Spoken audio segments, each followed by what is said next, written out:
Nga mga lods, luto na yung ating yan ginisang upo mga lods with sardinas. Kaya mga lods, gawin nyo na itong ating ulam tips mga lods. Sigurado makakapunta sa budget. Kaya ano pang gagawin nyo mga lods, huwag nyo nang rin ng masyado ng mga lods yung ating katawan. Kaya kailangan nyo ng sa mga lods. Yan, ulam tips ng upo. Hello mga lods, magluluto tayo ng upo at lagyan natin ng sardinas. Swak na swak sa budget, swak na sa kusulod lasa, swak sa sustansya mga lods. Siyempre mga lods, magtambay lang kayo dito sa baba, mag-like, mag-share, and mag-comment mga lods kung taga-saan kayo para mas marami pa tayong matutunan mga lods ng ulam tips. Okay, God bless. Kaya mga lods, magigisa na tayo ng bawang para sa ating gigisahin na upo. Yan mga lods, with sardinas. Yan, bawang sibuyas. Pagsamahin natin yan mga lods para mas lalo pang sumarap at maging mabango ang iyong lulutuin na ulam tips. Swak na swak ng iyong bulsa at sustansya. Swak na swak sa lasa ng iyong anak at pamilya mga lods. Kaya mag-ulam tips na kayo mga lods. Sigurado ng mga lods, di kayo mapapaya dito sa aking nilulutong ulam tips.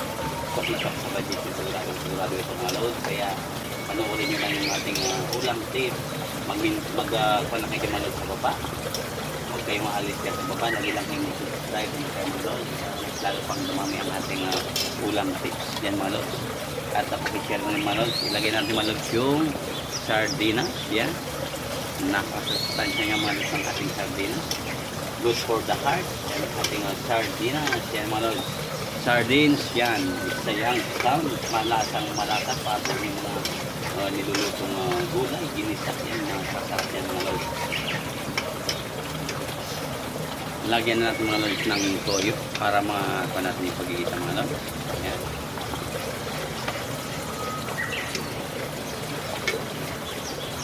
Ayan mga lods, konting patis na mga lods para na tayo maglalagay ng asin. Ayan. Ilagay na natin mga lods yung upo. Ayan. Yung masustansya ito mga lods upo. Ayan. Sa halagang 100 pesos ng upo mga lods, yung sardinas. Halos almost 120 mga lods. Yan. Yan, lagi lang kayo manood. Huwag na sa yung budget.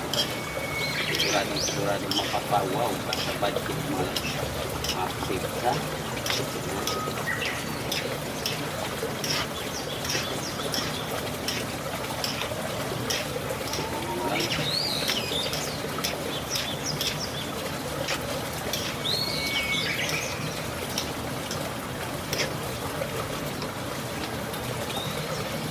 Lagyan natin mga lods ng peachin. Ayan.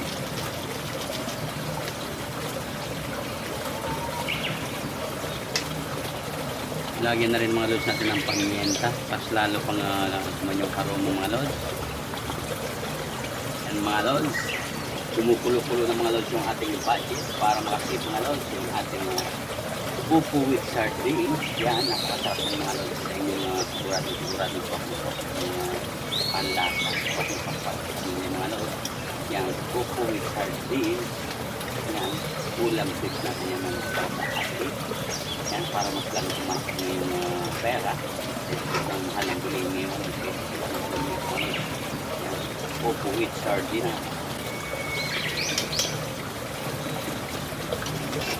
Reveal mga lods sa ating ulam tips mga lods. Ayan na yung ating save sa ulam tips. Kaya mga lods, panoorin nyo ang ating mga ulam tips para makasave na rin kayo ng yung budget. Ayan, kaya panoorin. Ayan, meron na tayong 1,000, meron pa tayong mga tigsi 50 mga lods. Kaya mag-save na rin kayo, mag-save your budget. Ulam tips sa bulsa, swak sa sustansya, swak sa lasa. Kaya ito mga lods, panoorin nyo, i-share and mag-like lang mga lods. Okay, thank you so much mga lods. Meron na tayong save your money.